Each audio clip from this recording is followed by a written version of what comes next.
Oh, despite literally testing it like 30 minutes ago, it looks like YouTube is suddenly not picking up anymore. Ah, well. There's definitely gonna be some learning curve. Like, the multi-streaming tools, I don't know if I want to say it took some finesse, but it was definitely... No, it took finesse. I'm screwed. That is the correct word. Those muscles are just out of shape now. It's gonna take a little bit to make sure, but I mean, so far things haven't blown up, I don't think. I can see you all at the very least. So, Forsu, we are not gonna be able to launch the raid tonight. We're like, well, actually, that's not even true. I was gonna say we were 7,000 off, but considering the update got postponed to after reset, we're probably just sitting at 150,000 flat. Like, technically speaking, for some guilds, the raid just deleted like upwards of 20,000 tickets, which is, yeah. I mean, let me take a look here, right?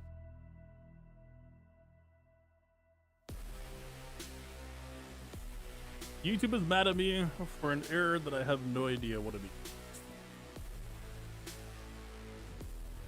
Let me know if there are any issues over there, because I can't see what y'all are seeing. YouTube lacks certain tools, let's say. The other problem with YouTube and how it works is you can't just turn it off and back on. I wish, man. Keyframe interval 0 goes auto. No, I'm good.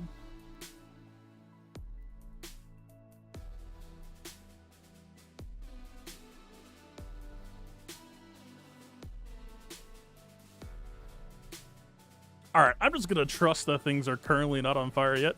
Who knows? Honestly, things are on fire a little bit for CG, or at least they're coming in hot. Maybe we're sharing a little bit in that experience.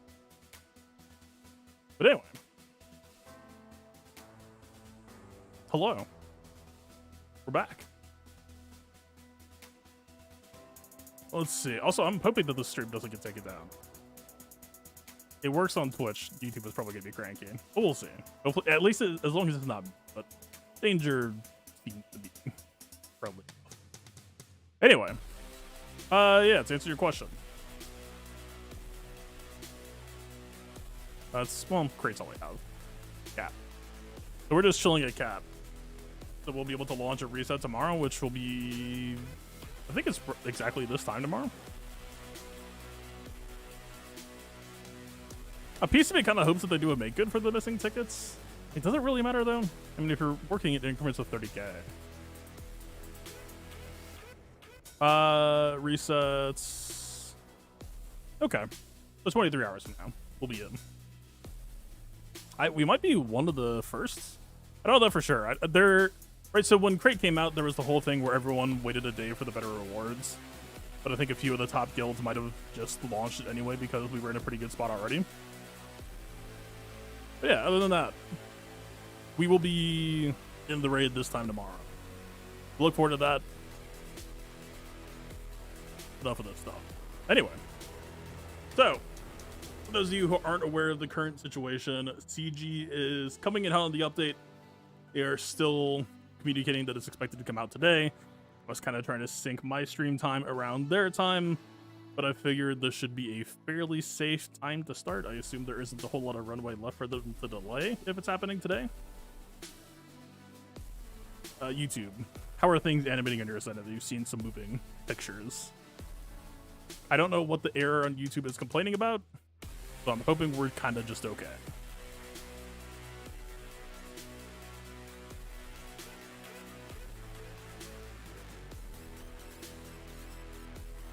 At least as far as I can tell, things are running.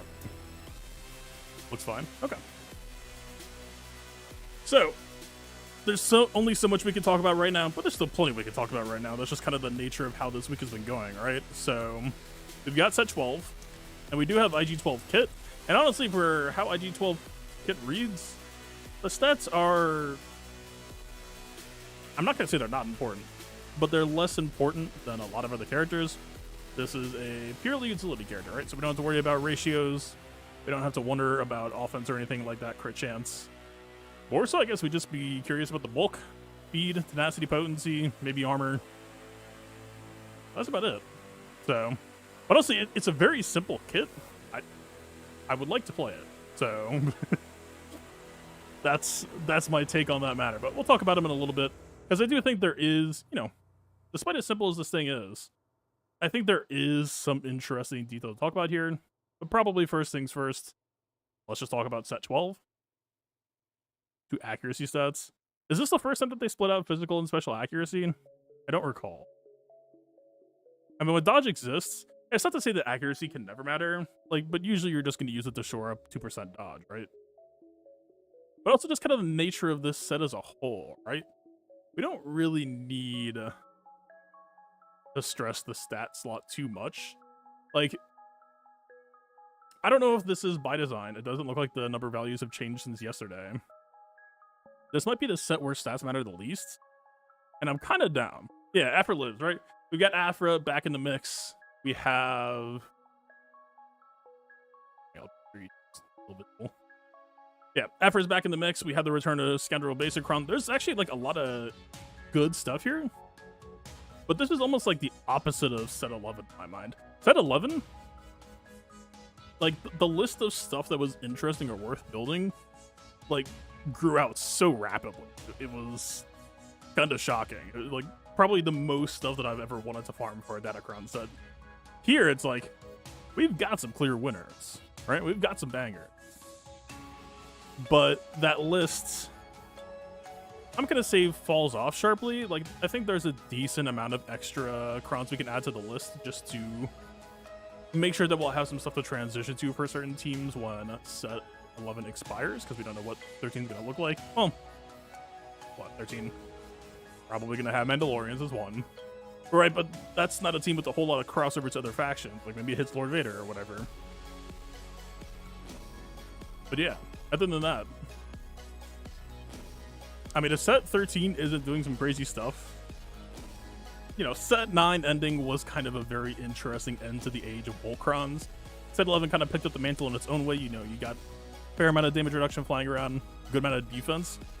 If we hit another set like this, this is going to be kind of one of the closest we've had to kind of reverting back to, I'm not going to call it vanilla Galaxy Hero. Like, obviously there's going to be Cron effects flying around here. But you're not really, like, what? It would, you check a team, it would be good to know about Armor Pen, but this amount of Armor Pen is so much less. I mean, for the way things are set up, I'm assuming this would not look good. But I could try. Maybe it'll be on screen. Last one. Compare values. That on screen? Yeah, it's close. Right? 70 to 100% armor pen is the max roll here versus 20 to 30 here. I restarted. Is it time? How do I order this then? I still kind of need time for the data mine to roll in. We'll see. Data mine showing that R7, it looks like just R8 mats, possibly getting the value 500 crystal packs. That kind of bodes more towards Relic 10 stuff. Anyway,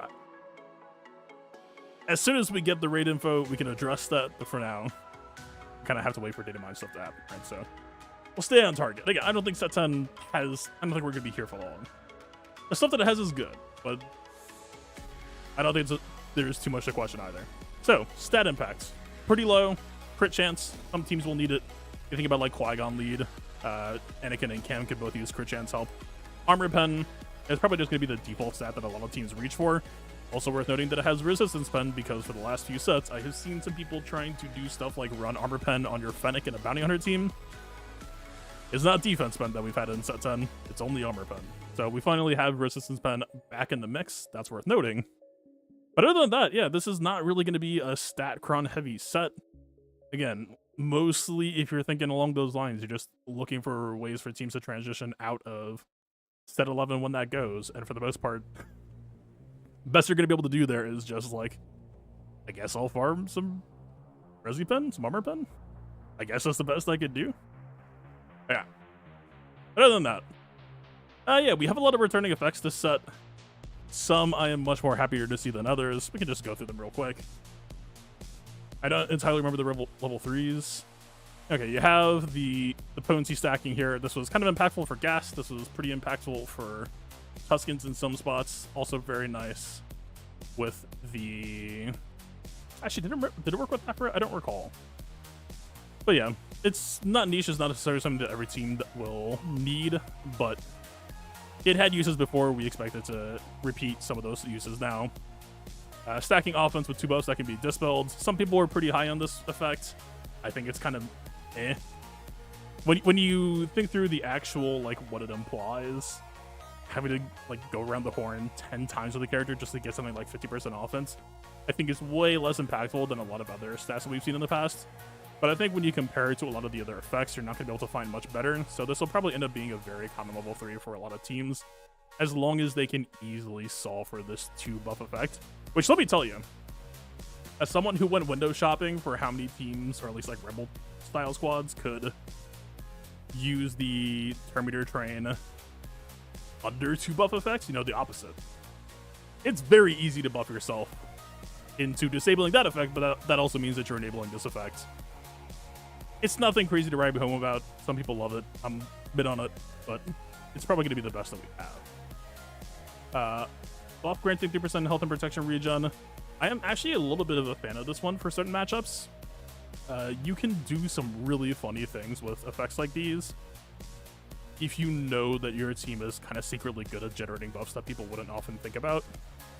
Like, Cheer It and Assault Team could be a very funny example of an effect like this, where you can think of it as Cheer It almost becomes a bootleg Barris, because every time you get crit, you make a heal over time. Heal over time makes you 3% health and protection.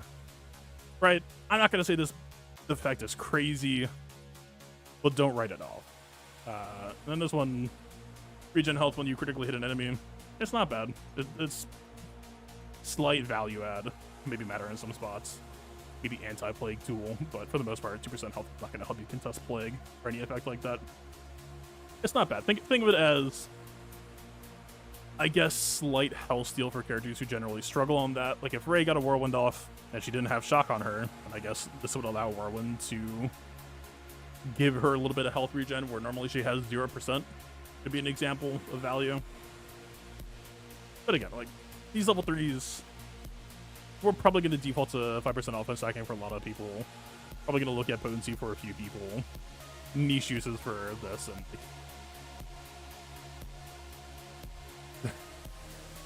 I guess you won't complain about having this, but it's better than nothing, but it's not much more than nothing either. I'd say it's just to mirror them, so we don't have to re-talk about that. Okay. Tusken Kron is back. Tusken Kron was pretty straightforward before, and I don't really expect that to change much. This was the default effect to go for the first time, for a pretty damn good reason. Just gave you that much more momentum generation. Stacking effects counter chance was extremely awesome for them to have. These other effects aren't necessarily awful, but like Tuskens are generally going to struggle to satisfy this unless like Chieftain goes first and he shields. Maybe you can try to preserve this, but for the most part, Tuskens don't have the best protection. Along the lines of Tuskens, I guess we can just bounce down now. It's just going to be a warrior again, most likely. Just the way this goes, the warrior with all the momentum stacking, with all the crit damage and defense pen stacking, is stupidly good and just gives them an insane finishing tool, where before, you know, Tuskens can kind of struggle to close out sometimes if the whole I just land 50, 60 dots on you. Sometimes that game plan isn't enough. This is your guaranteed winning con of, yeah, no, I'm just going to be here and I'm just going to keep stacking damage. And and also the fact that the revive is back in the menu is also huge for them. They're very much useful for them, because there's a lot of cases, right? If you're doing Tuskens against CLS or something like that, where you know, maybe you lose a Tusken immediately to Han shooting somebody, definitely a thing that can happen. It's like, okay, I'll stack, I'll get it back, I'll kill someone, and then get the revive, and yeah, you're chilling. Like, I read this, I don't remember if this is how it was the first time, but this actually does sound kind of cool. And in fact, this isn't quite the same as Vader's Cookout back in the day. I don't know, it was like set 3 or 2 or 4 or something like that. It was about around that ballpark. Keep in mind, this damage over time rule does not have to be in the Tuscan squad. Chieftain would have to be present in the other squad, but for example, like, I had to re-review Lord Vader's clauses to know if this was a really bad suggestion or not, but you put Chieftain in Lord Vader's squad, this would just be a dot doubler for Lord Vader's squads. Not the worst. Again, I don't remember how factionalized Lord Vader is overall, but that's fun. That's fun to remember it exists. Yeah, last time it was much worse. Yeah, it was just like 25% terminated everyone, which wasn't horrible. Also, yeah, my multi-stream is not working. But the stats you think? Okay. Sorry, Twitch. I was not seeing Twitch chat for a hot minute. I thought nobody was talking straight up. It was like, woo! Okay, you said you got the stats? Where do you got them? If you got them.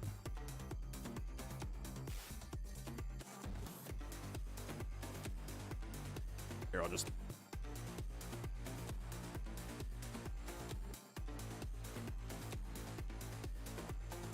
Alright, I tagged you on Discord.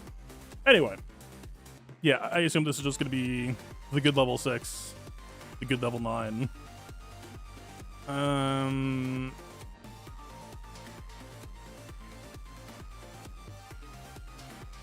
The Raider level 9, I remember being a little bit annoying in 3v3, but I would still kind of default to assuming that this is pretty good for 3v3 for usual Raider Omicron purposes. I don't think there's really much reason to overthink this. It was good before. Some interesting new options, but for the most part, meta was meta for a pretty good reason. Jawas are up next from the 6s. I mean, I don't have Jawas. I don't think most people do. Do you even care to talk about Jawas? There's a lot of stuff to work on, man. I don't know if I'm out here, like, looking for an excuse to gear up Jawas right now. I mean, sure. 100% bonus protection. All enemies inflicted with provoked. That's kind of fun. Takes damage from the dead expiring. Regen, gain turn meter. 80% re-up. That's kind of funny.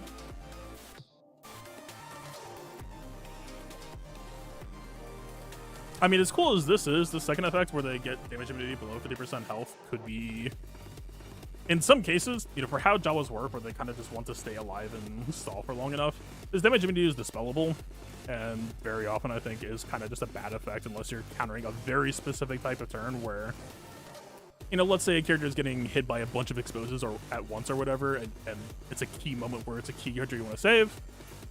Could be an effect like this mattering. And also for a game plan like Jawas, could be an effect like this mattering. Let's see. Regen, steal, kind of whatever. Stacking potency, tenacity, kind of whatever. In case you don't know, Jawas cheat heavily on the math formula for how they apply detonators, so stacking potency doesn't really matter for their game plan. They could just kind of effectively ignore it. Alright, blind effects. Blind effect has been sleeper in a lot of past metas that I'm not going to be able to ever really truly rule it out, but to me it seems like if you're a Jawa person, probably this, maybe spot check, opportunity for damage immunity in some spots. Just need to stay alive sometimes. That will help you do it. Updated live, Sabine, facelift. Facelift towards what though? Towards Rebels or towards Ahsoka? Is I guess the question. Wouldn't DI mean no deaths? I mean, yes, but you're still effectively keeping more Jawas alive and buying more time. Because the rest of the people who haven't gotten DI yet will still possibly generate more deaths. It's a stall tool. It's not a very good stall tool, but it's a stall tool. And sometimes that's all you need. Let's see. Huck Cartel. I don't remember these looking amazing, but it could be persuaded. Sabine looks like Ahsoka Sabine now. But do we assume that that rules out, like, later versions of the character from ever being added then? Like, at some level, I would rather them just keep her style as is and then just eventually work on older versions of the character separate.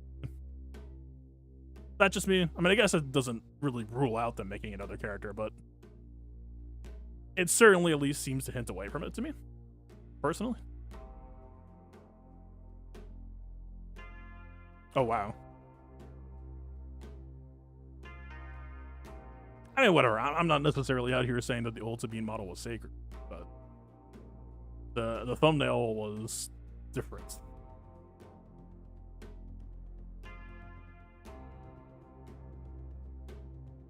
But she's helmet on here, but outside was helmet off.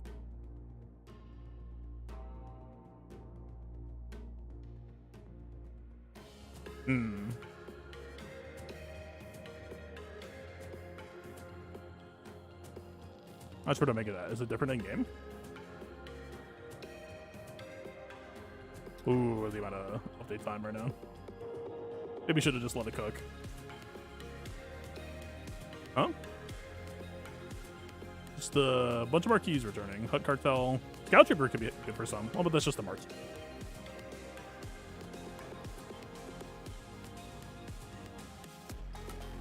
A chance to reclaim the title if you missed it. Not the crazy about. Sure, why not? All right. This is like extremely not important to everything else, but I'm just kind of curious.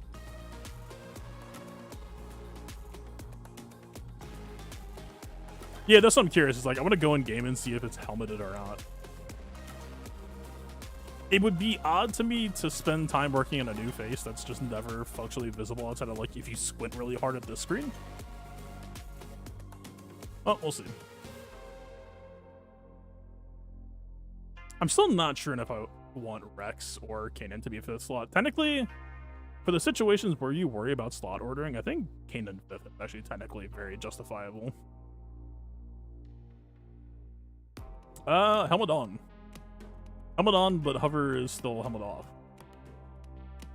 Interesting. Alright. I don't know what that means. When it means CG's thinking about Ahsoka, but apparently not thinking about it via... I don't know, man. You would think Ahsoka Sabine was not really this kid. Maybe they're just not really interested in doing that big of a new project for Ahsoka, I guess. You'd think she would have like Ezra Saber, stuff like that. She's her second sister. Sure.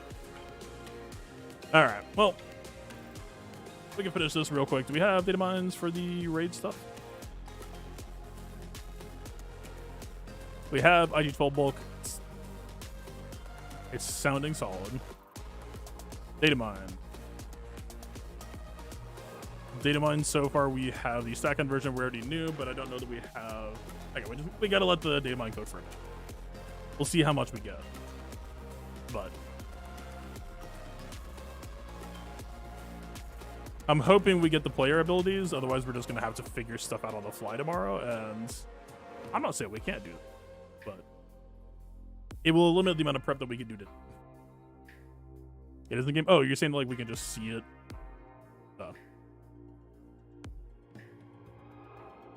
There B. If it's gay, PK off.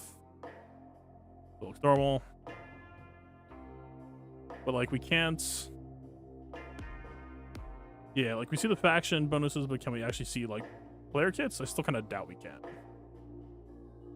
Like if I hover this, are we seeing the raid kit or yeah, no, just so we might just have to go into tomorrow blind, or we'll at least our last hope might be a data mine today. You would think the data miners have to be able to find, right? I know absolutely nothing about data mining. That's a completely unqualified statement. I'm just assuming. But here's hope. Data mines is showing it. I'm not seeing it there yet. I just see the stat rework. If you've got it and you can link it, by all means.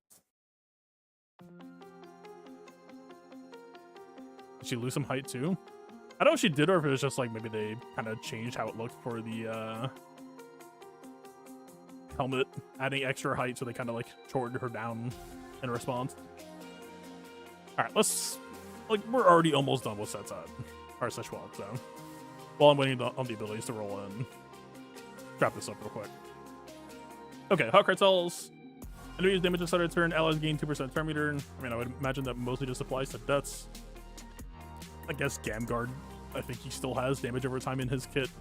Maybe there's some other sources. I'm not really, you know, sure. This is just saying Any Datsu naturally apply that Bausch isn't taking care of herself, which, fair warning, her AoE cooldown is reduced, so the amount of times that deaths are actually just happening at start of turn might end up being fairly low.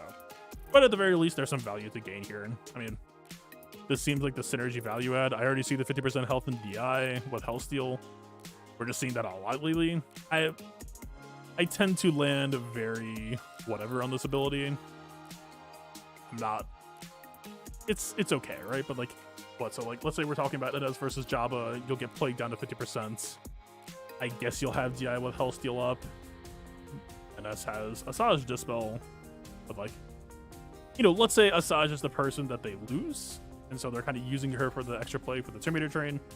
Maybe you create some interesting situations where, like, well, now they have to kill their train to try to get the Dispel off to get damage immunity. I'm not going to rule this out as having no effect. But it's not a full problem solve. It's maybe a possible wrinkle. We'll just have to see how it goes. Me personally, I've been doing Marin versus Jabba for months now. Like, almost a year now. This doesn't necessarily worry me. I can see it being tricky in some spots, but for the most part, I'm not. Alright, whenever Hut Cartel ally defeats an enemy, they take a bonus turn. This is kind of a win more move. I guess maybe it's interesting to think about for Jabba against Night Sisters, but it's kind of hard to guarantee who gets the kill shot. Like what? So Bausch's base cooldown is not going live soon. Bausch's base cooldown is 2, right? So does a level 9 just mean that she AoEs every turn? So like maybe Bausch with bonus turn reset, if it truly is AoE every turn. I forget the exact clause, because I think that was what they wanted her to do in the raids. What's the exact pacing here? No, it's 3. Yeah, so it's going to be every other turn. What this? It's what? It's when she gets payout, I think?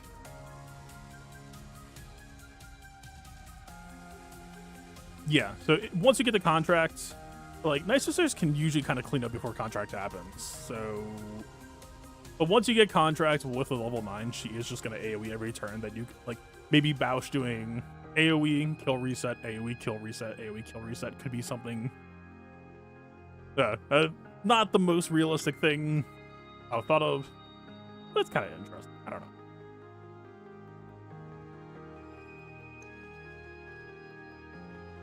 Yeah, I'm kind of curious on what the Scoundrel Hut Cartel split is. She is, but like basic reset to me doesn't really strike me as that insane. I guess it's a little bit scarier, right? Turn 2, she'll basic someone and try to inventive, but like,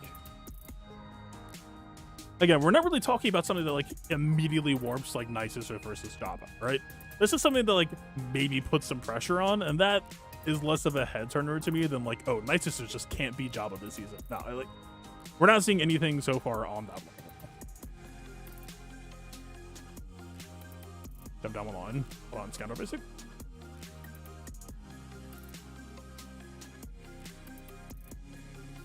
That's what I read, unless you're... Oh, no revive? Yeah, sure.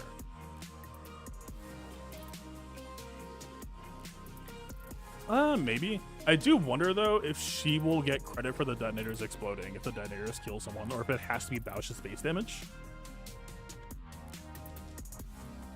It's worth keeping an eye on. Are we in Hut Cartel? We are. Are you Smuggler or Scout? Both.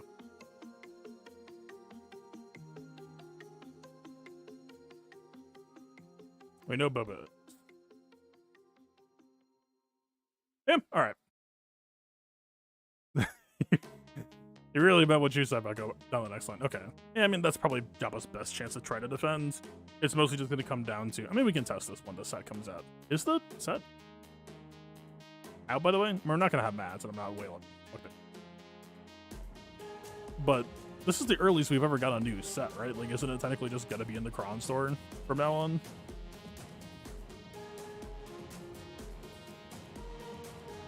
That'll be fun to fight against.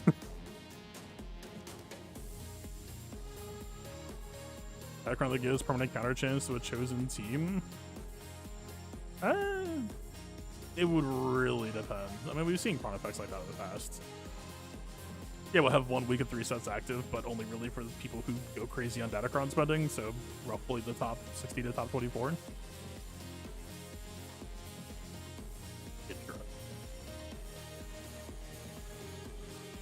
Yeah. Spin enemy take a bonus turn. Kind of cool.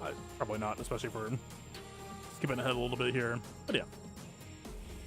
Not terrible. Technically can do some funny stuff with Bausch. Maybe it could be a good tool for using on offense, but the moment that Bausch uses her first AoE, the second AoE will be able to do much less, so it's hard to visualize this really being all that crazy. And then, yeah. This effect is just kind of way too tempered to really be interesting in my opinion. Can never really rule it out from being something that some team could exploit, but for the most part, yeah, not good. Okay. Scoundrels, definitely a lot of fireworks happening here. Definitely the return of some high impact stuff. Counter basic, it's back. It was good the first time. A lot of teams defaulted to this. Especially if we're talking about what teams are going to switch to after set 11 goes away.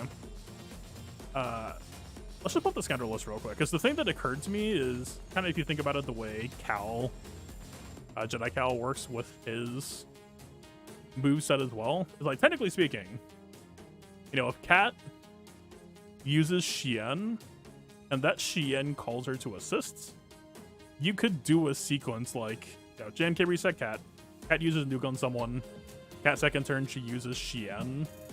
As long as, you know, kind of like the same as Cal calls someone else to assist, that causes him to assist, and he takes a bonus turn. We kind of have that exact same effect happening here, right? Where you could Xian out, immediately reset yourself, get a second Xian, and then suddenly you're just stacking on damage very, very aggressively. It's like JMK Cat's already well positioned enough that I don't think that's like earth-shattering tech. It just exists. It's kind of cool to me. But obviously, you know, Han shoots first. Very useful there. I guess it's actually kind of cool for Zori to be in the next 2 here. I mean, what, use Zori Mass? And then just Zori Mass again? Sure, man. Yeah, why not? Cat No Revive was very... Yeah, I haven't gotten to it yet, but yeah.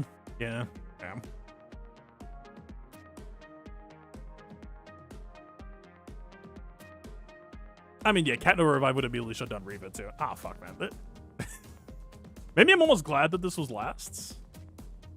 Like, yeah, barely in the bottom of the list so that we saved best for last so that I could actually pretend that there was other stuff that mattered for a second. Huh. Well, I mean, still, right? This was pretty high impact in a lot of ways. I expect that it will continue to be. But for a lot of practical use cases, Revive Block is definitely kind of hitting as well. Like, on the obvious use case, Afra can be nice for. Afra might also want to go Revive Block, but it really just kind of depends. Because we already talked about stats being much more restrained and kind of normal this set.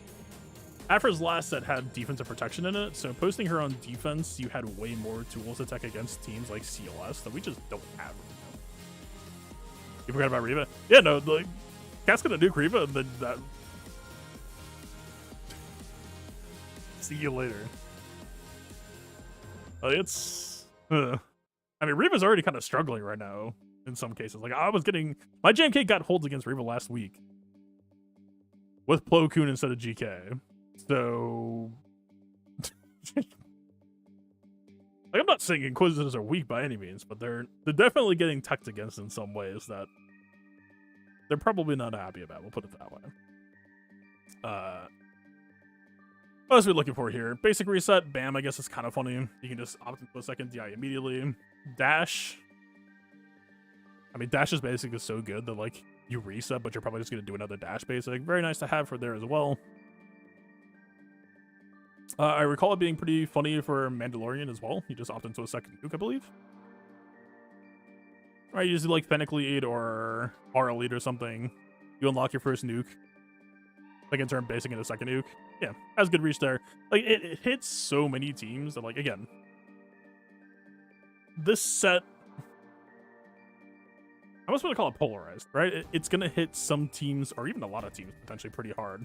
as long as you can reach for Scoundrel effects. But once you talk outside of that, it's like you're gonna farm 1 Kron for Tuskens, you're gonna farm 1 Kron for Jabba, and that Kron might not even be Hut Cartel the way things are headed. We'll take a look at the 9s in a little bit here. But yeah, this is kind of just Scoundrel domain with a little bit of armor pen or resi pen sprinkled on top. We'll see, man. But like, Scoundrels are a huge faction now, right? They reach into a lot of parts of this game that it's not surprising that all it takes is 1 or 2 good clauses to kind of really mess with certain teams. Django, at least if we're talking on defense, has 2 specials. Won't use basic too fast. Something that will really matter for stuff like French. Seer, again, 2 specials.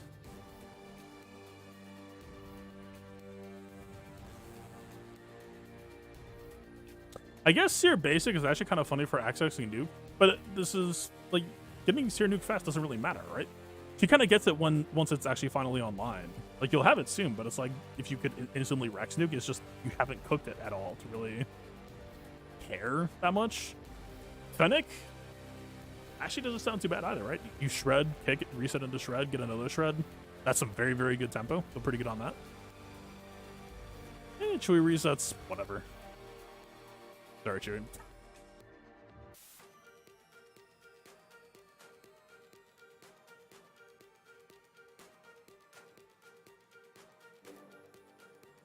I mean, depending on the situation, I'm not going to say grief. Doesn't matter either. It can hit in some spots. Grievous has been getting a little bit of action for me this GAC season. Newt. Right, it's niche. But being able to opt into an immediate second Newt extortion is really something that Grievous would not mind having. Like, definitely that registers to me a little bit.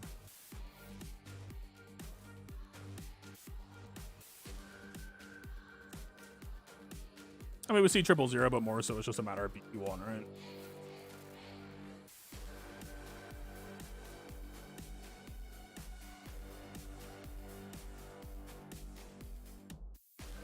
Farming Mark 2 and Mark 3 for reroll max sounds like a solid use of time. Not sure what you're referring to. Are you talking about Setfall being in Crown Store?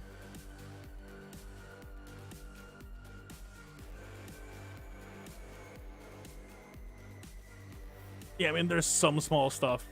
Talk about Tarful a little bit. You talk about Zara. Right, it hits some other spots, but for the most part, really the stuff we talked about so far is probably just interesting aspects. And then, yeah, on the flip side, there's also Scoundrel. Revive block. Probably gonna hit. Probably gonna hit in a lot of spots. Probably almost too many. But yeah, should be good for Cat. Should be good for Jabba. Should be good for possibly Afra. And in fact, like for Afra, I think you probably want 1 of each. If you can. You know, RNG pending, but certainly wouldn't hurt to have. Especially since stats are, like, whatever, right? Armor Pen is an excellent stat for BT1, so I'm not going to tell you that your Afracron wouldn't benefit from having some good Armor Pen for BT1. But having the flexibility of having 2 dedicated Afracrons that you can kind of Swiss Army knife in between is gonna be appreciated. It's been appreciated in the past in a lot of cases, and because the stat strain is less on this season, we can kind of focus more on honing it on 369 pairings that we're looking for. And honestly, for how this set is balanced in the level 3, it's not even a 369 pair. It's closer to like 6-9. So yeah, Scoundrel Basic is back, very good. Scoundrel Revive is back, very good tech. Defeat an enemy bonus turn doesn't really strike me as mattering comparing to this. I mean, the difference is this is repeatable, I guess. Like, maybe I'm going through things too fast that I'm not really thinking of implications to know that, like, a character being able to take repeated kill bonus turns would be insane. But for now, it strikes me as worse. Ability block, also one of the styles of effects that previously can be slept on and can kind of blow you out in some spots. Don't know if this is really one of them.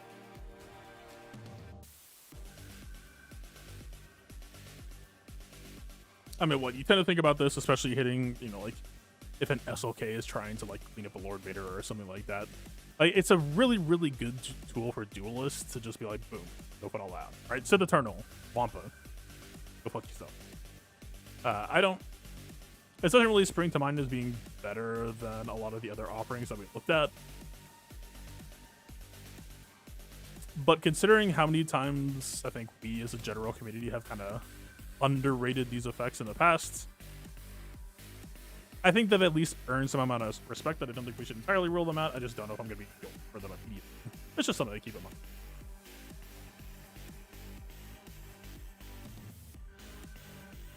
Yeah, we'll see. I mean, you think about like ability block, like for bounty hunters against Lord Vader, something like that, maybe. I mean, what? Lord Vader becomes immune at some point, right?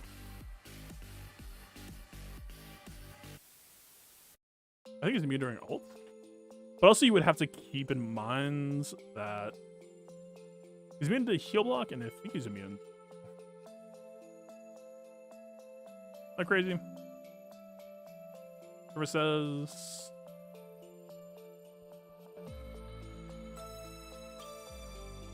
What?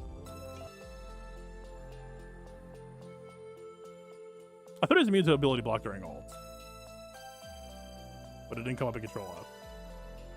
Maybe I'm crazy there, but at the same time, one thing that I really appreciate doing for bounty hunter squads is managing when you buff and specifically avoiding using or debuffing enemies to try to restrict them from getting ult charge. If you have ability block, you're definitely going to be sort of forced into having to hit someone debuff no matter what. I get it. It kind of clocks to me as worse than these two. This is just blind versus ability block. Very much the same case. Never say never on these two. Always keep it in the back of your mind, but definitely, I think this is where you'll be immediately.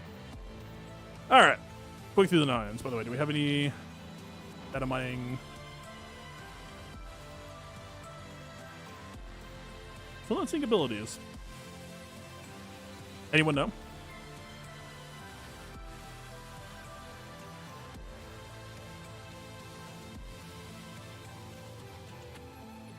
Do we have players side rated?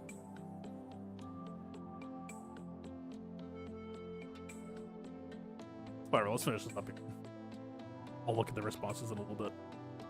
Alright, we already looked at Tuskens. And like, it's not bad. Abilities aren't the details in the raid. I only saw the faction all the time. I could try looking again, but I believe it's not there. Yeah, Chieftain, better. And this conditional could be interesting for some teams. Possibly Lord Vader, depending on what Lord Vader's penalty for running Chieftain would be. But again, like, Piet's pretty good for Lord Vader. I don't know if I'm ever like, man, I gotta take out Piet for Chieftain. Maybe in some spots, like, Lord Vader plus Darth Vader plus Chieftain could just try to fry some things. I doubt it.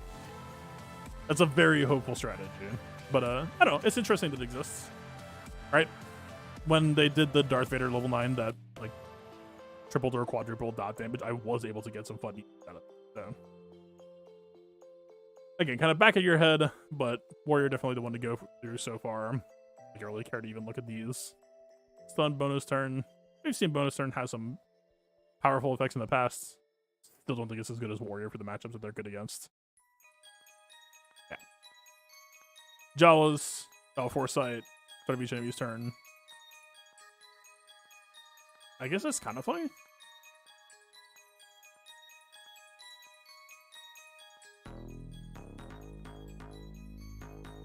Team tools have been getting better lately to the point where, like, permanent Foresight generally isn't enough to checkmate a team these days. I mean, it's not bad. I don't know. You still like it, that'd be a little bit messed up.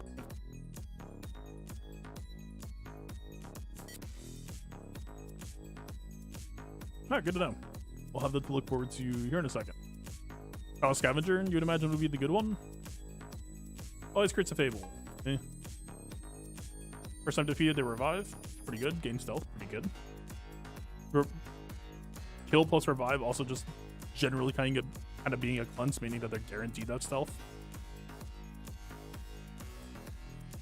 stacking defense per det, 50% chance for additional det.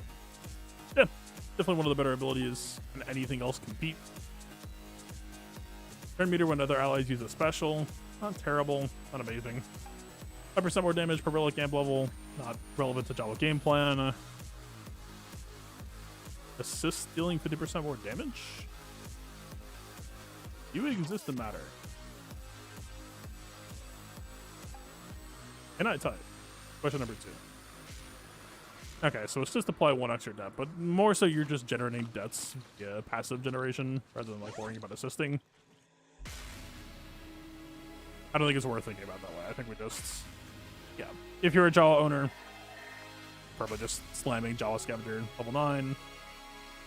This level 6, probably just calling it a day. Maybe Java DI in some circumstances. We'll see.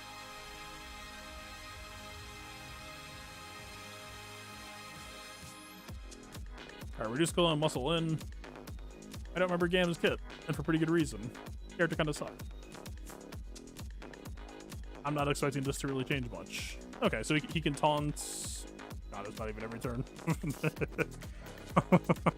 This clause is. This unit, man. Do I even need to finish rating this? We can just go next, right?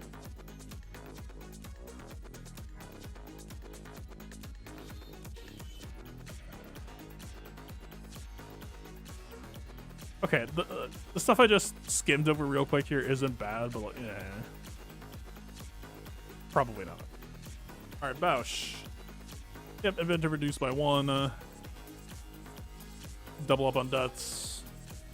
A cartel allies gain 10% armor pen. Cheese resistance pen, but it'll benefit Skiff. 10% Terminator, that's also pretty good. I mean, it's probably bad, right? But let's see. Reflect on Kirsten, bad effect. Cadbane, bad effect. Enforcer. Oh, this is kind of like the flavor of the like Initiate Cron. Possibly potent effect in some spots. Could be good for like a clean out tool as well.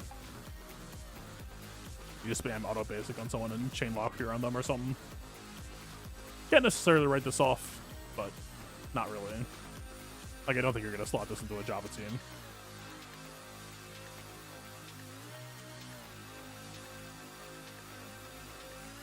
Alright, L3. Deal additional damage equal to 25% of our max health. That's actually, that's not nothing. That actually kind of hits. I really care.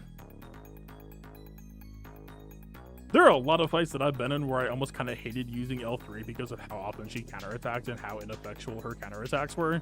That's been happening a lot lately. So you tell me that there's a possibility that she just starts slamming percent health damage?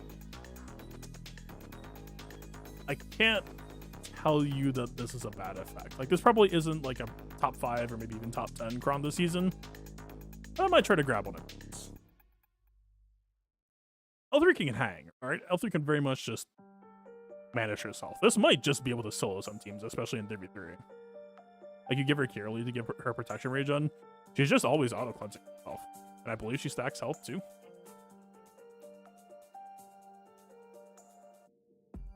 Yeah, it's per basic, right? If she's prepared, she gains 10% max health until the end of the encounter, so she's kind of ramps.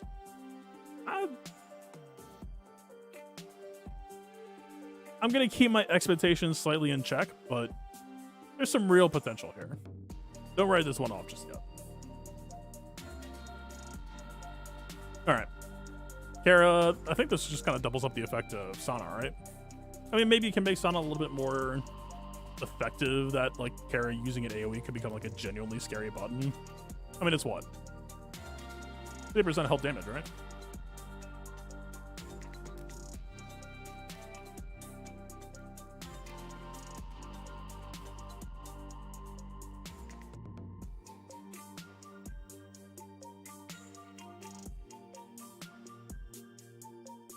Okay, so Sana lead gives 20% reduction.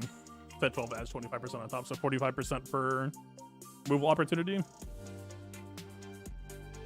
That could hit. In some spots, that could definitely hit. But I think Sana still just lacks a lot of fundamental tools that really would just allow her to get a chance to play the video game. Not a bad effect, just on a bad squad, generally. Afra, obviously the clear winner of the set. Afrakron's back. Again, slightly different supporting tool set, but I'm not going to say is like... It's not exactly the second coming, but it's a potent enough effect that just it being back is kind of all that matters. I could definitely see this being a situation, though, where she might not be safe on defense. We'll have to see. She'll probably be looking to steal characters like B2 back. She's very much just going to have to tech out against what the game has picked up since the last time that she was around. Bet Smuggler, stacking CD pen, offense. Not that great. What is Masana squad missing? Reactivity, pre-taunts, starting speed, just, like reactive regen, reactive cleanse. You look at teams like Phoenix and what they're getting, or let's say Mandos and what they're getting. Sana just has none of it. Sana's TW Omicron should have been base kit, and I still would have said that she has some issues. Let's see. Yep, but Smuggler Han, I think it's right. Just too slow to ramp, too low of a ceiling. Not technically nothing. Whatever. You AOE, you basic reset AOE. You have 110% of each stat by turn 2. Like, that's a fast ramp, but like the thing you always got to ask yourself with effects like this is, what's the use case? Where you're like, damn, the one thing I was just missing was a couple of AoE nukes on a Scoundrel. Like, I don't know, maybe you plug this into Dash. Could definitely see that happening, right? Dash, always happy to just bring people better at damage. Could absolutely hang with Dash. Actually, I'll probably try to farm one for Dash. So fair enough. Maybe he does have it. But that's assuming that Dash gets it. And Dash has had a few ins lately. Starful being one of them. But we'll see. IG11, potency scaling damage. Never really been a fan of this effect. Never really seen it do anything effective. Probably just leave it alone. But anyway, yeah. Overall, I mean, what's the real total shopping here?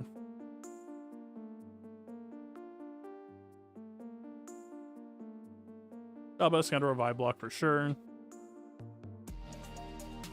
MK Cat Scoundrel Revive block. Afra.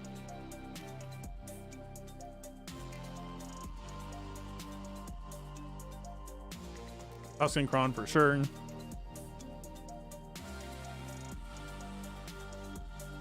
And like, again, think about it as like, I mean, what I guess you could say Tuscans again kind of do like armor pen for helping warriors damage. He's got infinitely stacking armor pen and crit, right? Like your Tuscan Kron could be all accuracy and they're still gonna win the things that they were gonna. It'll be fun. What other teams could Scoundrels affect? Bounty Hunter, basic reset.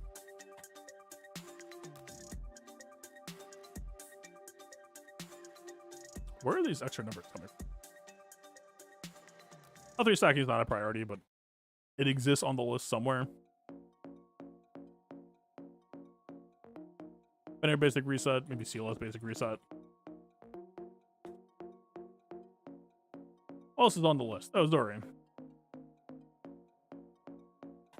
Maybe keep in mind LS Mandos, especially depending on if we get news on Bo-Katan soon.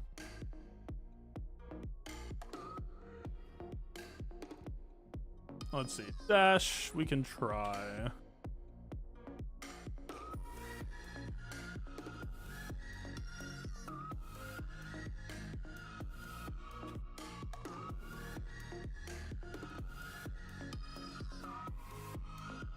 What else?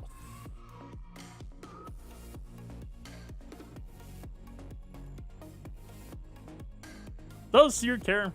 You're gonna if you're playing her on offense, it would be good to have to be able to just opt into the nuke whenever you want rather than having to wait. Defense wise, I don't think Seer's ready to leave defense. It's probably not that. Maybe.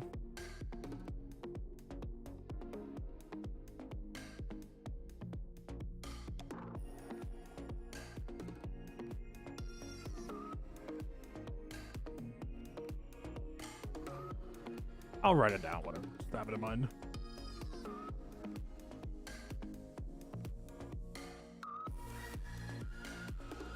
Like, once we reach this point, it's like, I could write down Ana Karen. I don't really believe that.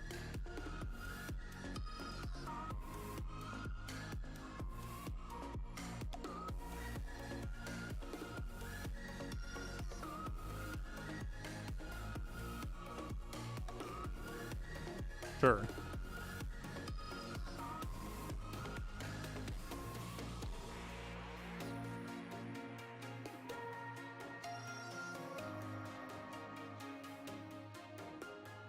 Anything else I'm not thinking of? I guess we would want a second bounty hunter crown for 33.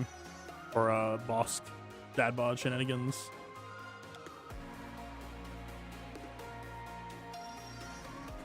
That matters. Oh,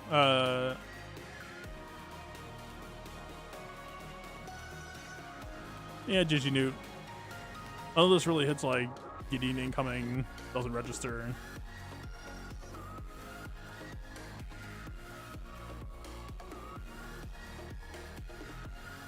Just to have it done, I guess.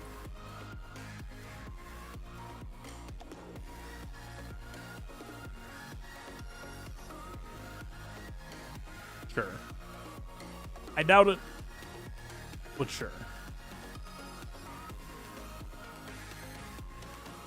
I'm not even like saying this is on. This should be perfect.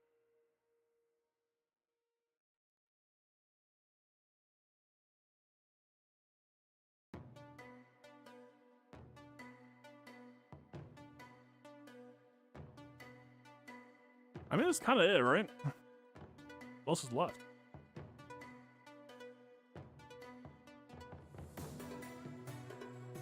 Yeah, you could do Asana if you're that type of person. You'll have love for Sana in your heart. You haven't accepted the truth yet. Maul liked ability block 6 last time. If we're talking about Maul lead though, we're talking about Dark Side Maul usually. And Bo-Katan's not in yet. But or like she's a scoundrel, so she can tap and access from all lead squads, but like you would need a good LV angle to replace what we currently have. I mean, technically speaking, if you wanted to go like Lord Vader, Piet, Gara, ISC, you could, and go Maul, Lightside Mendos separately. Well, IG12 here in a little bit, that like, especially in 3v3, that's actually not out of the question. They changed Sabine's face, but like the actual character model is just helmet on for whatever reason.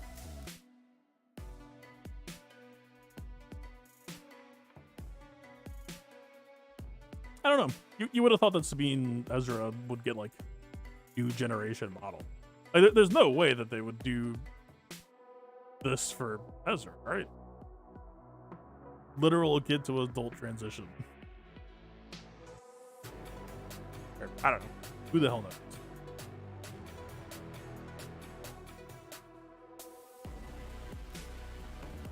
I mean, hey, whatever, man.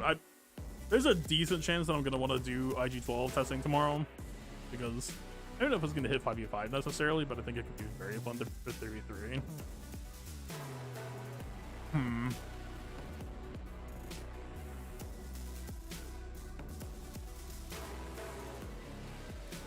Yeah, if we can free them all, I think we gotta have some conversations around it. But then, like, I still like. I mean, what are IG12's tags? Should we just? I think the list is the list, so maybe.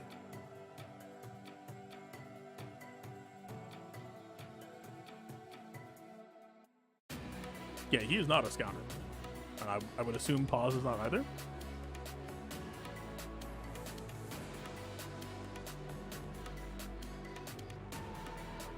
No, he's not.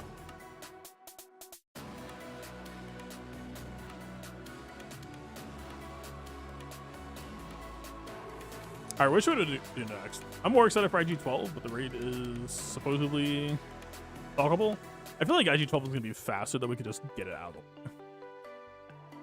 The raid is going to be a while, and I can't promise good raids. At least not today. I looked at the details last time, I didn't see. Yeah.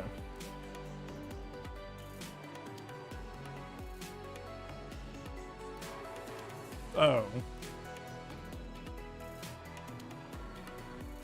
Oh, okay, we do have it here. Gotcha. Okay, I mean, it is here. So my expectation going into this tomorrow is going to be we are probably just going to have to clump characters based on who does similar types of debuffs. As I mean, it doesn't really make sense to run one person with Sideswipe versus one person with Distract versus one person with Timber, because you're just going to be playing to all three game plans slower versus just, you know, everyone focus firing on one debuff to maximize kills. So a part of the raid theory crafting is probably just going to come down to kind of just optimizing for all 8 teams at once. We're just going to have to do a draft in a weird way.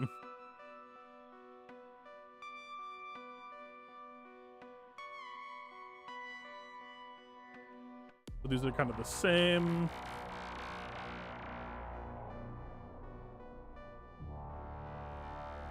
Like remove. All right, I keep on misreading remove as like one thing. So this does everything. Is that Leia's ult though? Oh, I think Leia's it. This is Leia's ult.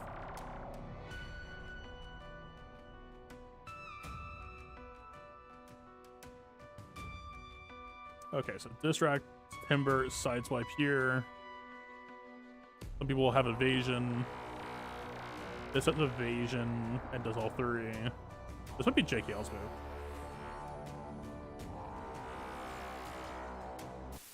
Okay, so Sideswipe and Distract have jam. It looks like Timber might not.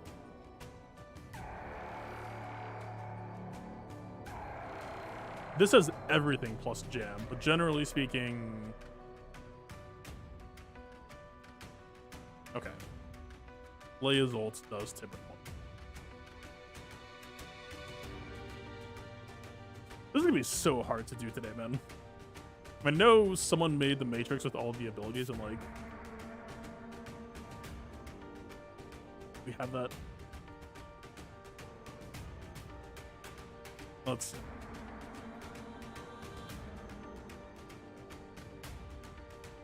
Yo, we talk too much on this. Honestly. What's the problem?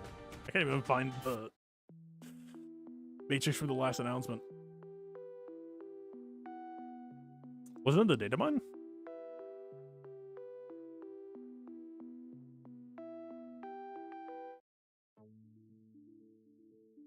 Let's switch playlists. We'll go back to the...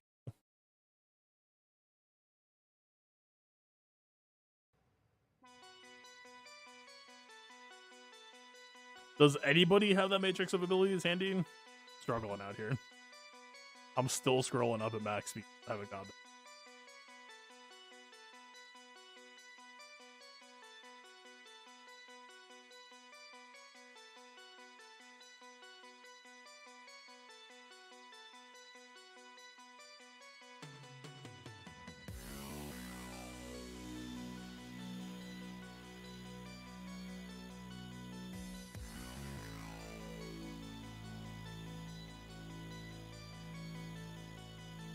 Oh, I think it's a PPD. Okay, okay.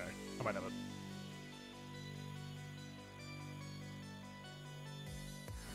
Okay. We might be able to work with this.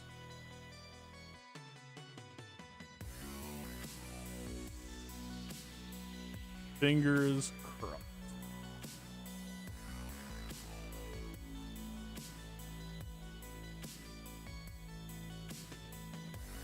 If I do this.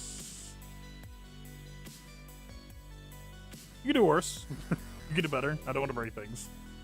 Okay.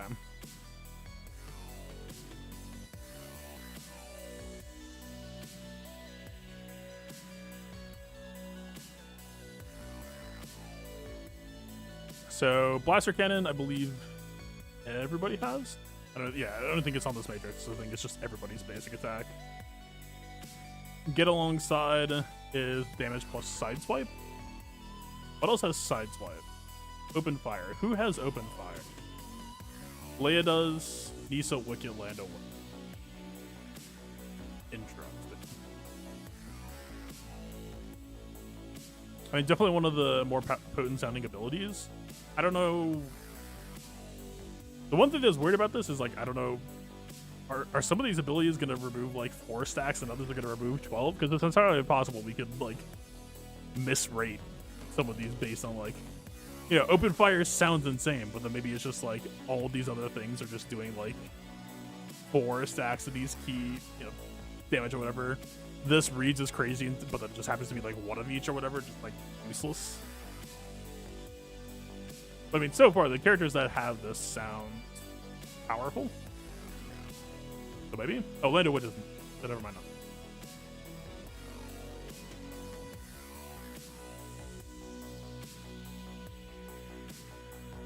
You assume it will depend on levels? Does it? There's still so much. I wish that, like, even though it's not launched, I wish I could just, like.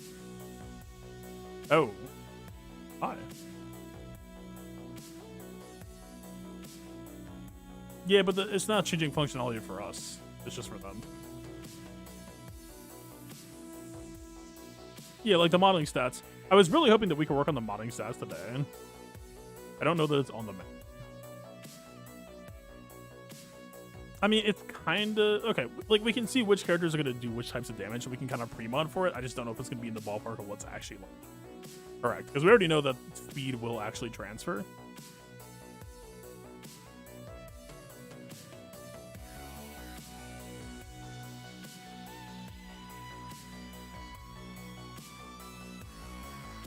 So this is interesting. I don't really remember what jam does, but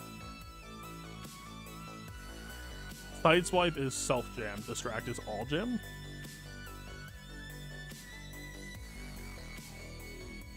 Does this page have the rules for 60 stacks of damage? But because I thought that, like, Timber, Sideswipe, all of that also is just like score X stacks to get a kill on a character. As it said here. Yeah. So is this the type of case where some characters will be, like, weaker to damage type than others? So this is, like, this is, well, we can just kind of do it this way, right? 50, 20, 25, 30. 140, 45, 40. I mean, for the way that they're kind of also distract sounds like best here.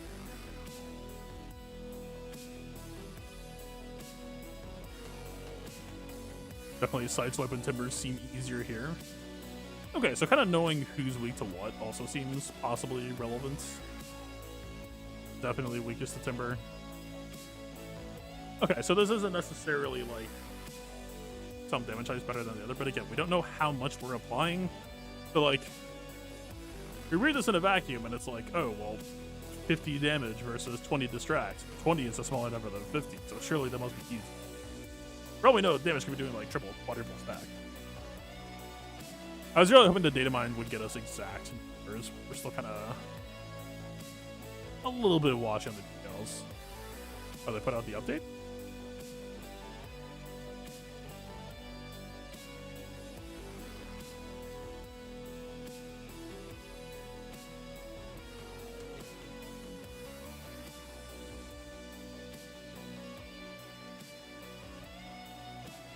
Oh, I thought that they fixed the armor shred counting twice.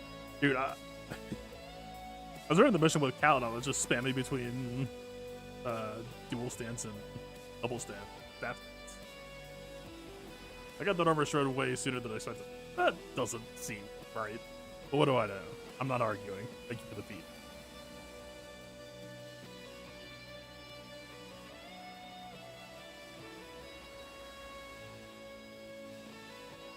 Ooh, adjusted the ability text for several units to reflect the gameplay of their ability to ignore taunt effects. Is that a reference to Jedi Cal? Adjusted text. I wish we had patch notes for that. I mean, it's not gameplay impacting, but it more is just me being curious where CG's attention is than, like, right? Because if they adjust text to what exists, then it means that CG's okay with it. It's canon. Cal is the one that I would imagine. What did they do?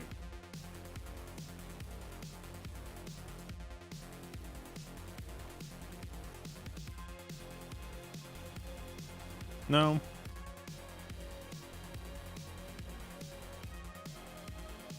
Okay, so whoever it was not Cal. Intro. Well, who the hell knows?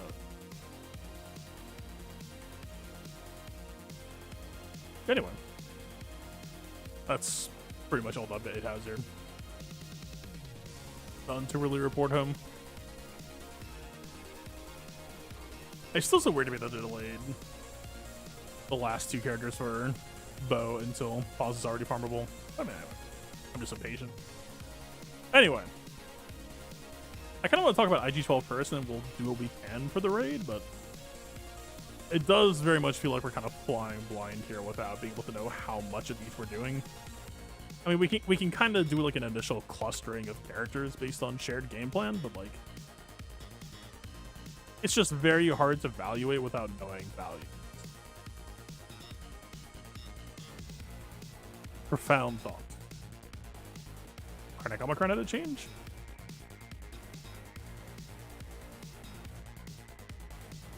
Weird. I don't remember Karnak Omicron even having a toxic ore component, but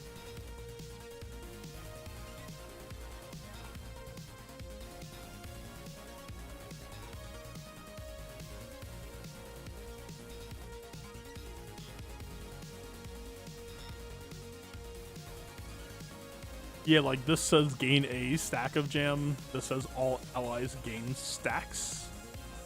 We have a singular versus a plural, but not knowing the quantity.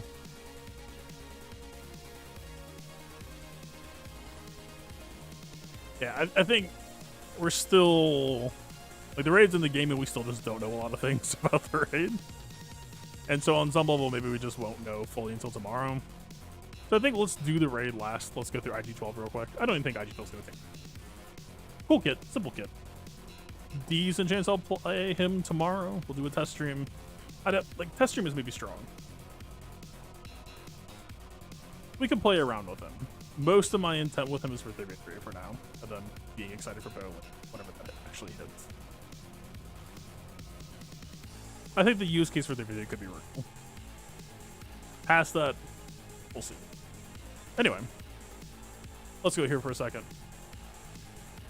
All right, short kit. I think we're gonna have too much to talk about. I haven't actually read this stuff, so like, yeah, heal this by allies, yeah. All allies to assist, yeah. Wind of days, yeah.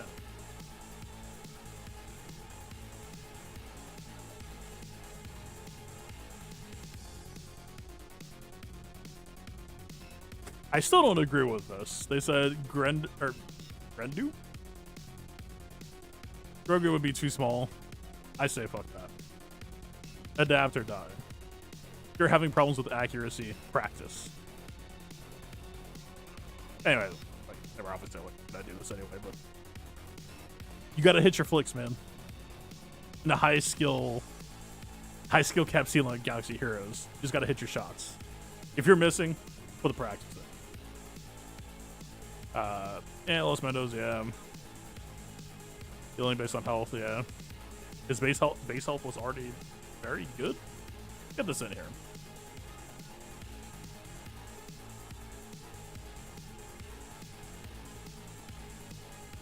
Have this on deck for just a second here.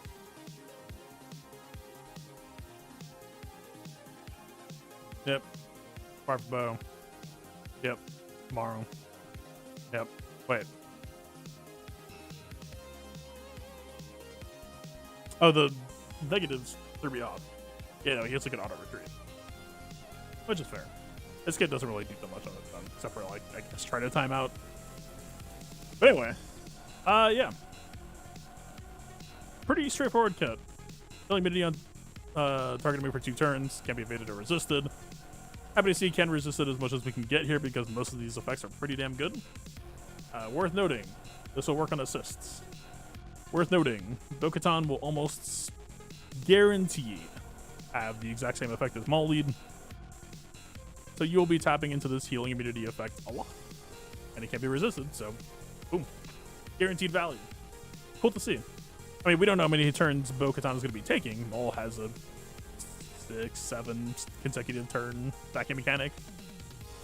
We don't know if Bo's going to have that, but at the very least, we would assume that bow turns will automatically just get heal immunity off. And also, call another LS ally to assist, 50% less damage. The thing that I am thinking here, I don't love the randomness for 5v5 purposes for when we get bow. Kind of sucks. I mean, it's a good effect that light side Mandos are happy to have. I don't like the randomness.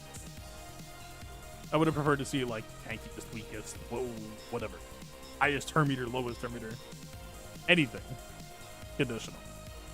I mean, if it's a team that's postable on defense, you're kind of simultaneously happy that like maybe there's a chance for opponents to get high rolled, but also sad that we can't actually theorycraft a possible way of just guaranteed effects. Outside of 3v3, Maul, IG12 and Pause, you are guaranteed for these random light side Mandalorian allies, you're just guaranteed to hit Pause. And I think that's pretty good. I think that could probably feel pretty good. It's not quite on the level of GAR ISC, but GAR ISC are increasingly proving to have jobs and applications that having a second combo piece with Pause definitely does not sound that bad. That being said, running something like Pause means losing something like Bow, and OG Bows unique is extremely good for their game plan. You get the extra protection, you get all the health and protection regen. He does have some amount of supporting in his kit, but it is nowhere near as good as Bow. So view this as kind of a less safe, more greedy, but definitely high roll your option for a team like Maul Pause. But again, like I don't know how many people listen to packs that are gonna like have Pause right now, that are gonna have IG12 and Pause before Bow. I think we're talking like not that many people at all, but it's, you know, kind of like the same as Carfleet back in the day. The secret of Carfleet, A, was that it was horrible, but B, the secret of Carfleet was you don't actually want to run that many Old Republic, right?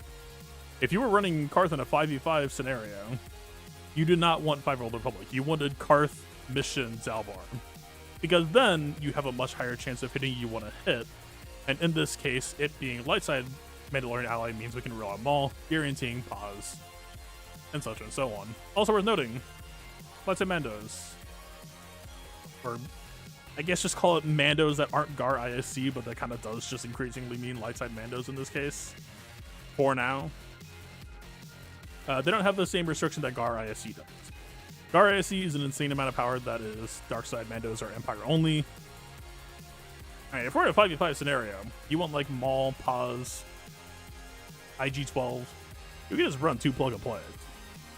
That is possible. That being said, I don't think, at least not this season, I don't think Maul's going to be leaving Lord Vader. It strikes me as very unlikely. The team is very good right now. But it's on the table. I have it on the brain. We'll see where things go. IG12 any GAR synergy? No. GAR has to be Darkside Mando or Empire. Anyway, if it's their turn, they get ability block, also can't be resisted, and remove the damage penalty from assisting ally. Just better Pause damage plus guaranteed ability block. Also pretty good. Good tool. Be happy to have him taking turns, and I believe his speed was pretty solid, so yeah, could easily see myself building him for speed. Unlike a lot of Mandos who are kind of content to just ignore speed entirely and just sit in the pocket stat-wise, keep assisting, keep abusing their kits, I think we want him to take a lot of turns, so yeah, speed could be a very useful stat. Special one, cooldown of 2. Very, very available, but I don't really remember this ability seeming that great. Yeah, weakest ally and target ally dispel all debuffs on themselves and recover health equal to 30% of his max health. His health pool is going to be pretty big, we will see later. So sure, that's fine. It's nowhere near as good as Bo-Katan providing regen on assists. Also, it's worth noting that, like, effects like this, in my time helping people, I have noticed a lot of people tend to misplay this. Like, easiest example, or the one that comes to my mind, is like Interceptor, right? Interceptor tells you that it is going to mark Jedi guaranteed, and yet all the time when I see people using their Empire fleets, they will still aim at a Jedi ship rather than a Galactic Republic ship, knowing that they have the the Jedi in the bag and they could just grab an extra bonus GR for free. I would suspect this would be a misplay opportunity for a lot of people for similar reasons, where you see someone, they're taking heat, they're taking damage, they're taking debuffs, and you're like, oh, I gotta help that guy. You don't. As long as, I mean, knowing who is weakest for the in-game tools that we have right now, we can't, you know, like, hover over a character and see their exact bulk. But I think in a lot of cases, it will be obvious who the weakest is. You don't have to cleanse the weakest, just let it rock on, you know, your tank or whoever else. But your tank doesn't really need it. Just, I guess, some second person. And let this clause do the work that it's built to do. So I think a lot of people are just gonna freak out, put it on the weakest, and just completely lose out on this aspect of it. Anyway. Oh yeah, also, gate defense up. Yeah, sure. Defense up is good. Especially when we're in a defense meta, which we are. Why not? And this ability is very much the reason for the season in a lot of ways. Call target ally to assist. Inflict blind and daze on all enemies for 2 turns. This specifically is resistible, unlike everything else we've seen so far. So a little bit unfortunate. I mean, it is kind of an insane effect, so I guess it's fair. And yeah, dispel all buffs from all enemies. Stun target enemy. And this is after can't be evaded, so I don't know if Foresight can block this. Because I think we've seen on other effects in the past that they need to have can't be evaded to bypass, even if it's a non-combat move. Like, I think that's why IPD has can't be evaded. So it's entirely possible that Foresight will block this effect. But otherwise, you have an AoE dispel, a single target stun, an AoE blind for 2 turns. Well, blind 2 turns doesn't matter. AoE daze for 2 turns as well. This ability is very overloaded. Not guaranteed to hit, right? Stuff is resistible. And the dispel is after the debuffs, so if they have tenacity up or whatever, sit out of luck. I mean, well, is it on .gg? We can check. It is. Please be dispel first. Yeah.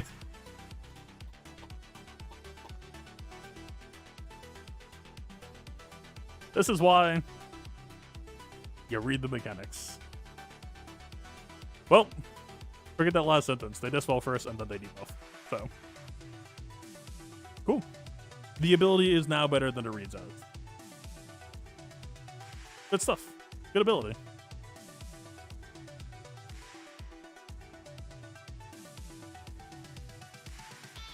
Yeah. Very strong ability. Alright, unique one. If BAM is present, IG12 gains the Scoundrel tag. This clause actually worries me, because as all of this LS Mando stuff was revving up, I had a lot of hopes personally that we would reach a point where CG would kind of, not rework, but at least do a slight rewording of BAM kit to have synergy with Mandalorians as well as Scoundrels, because if you don't know, does he even have a Mandalorian tag? I don't think he does. Oh, he is Mandalorian. Most Mandalorians don't have Scoundrel, and almost all of his kit is written as Scoundrel. And so you'd really kind of wish that they would give him the treatment of maybe make this say like all Mandalorian and Scoundrel type. That does not appear to be in the cards. So instead, CG solution has been yes. For each, oh wait, no, before that. Instead of making BAM work with Scoundrels, BAM is making Grogu gain Scoundrel.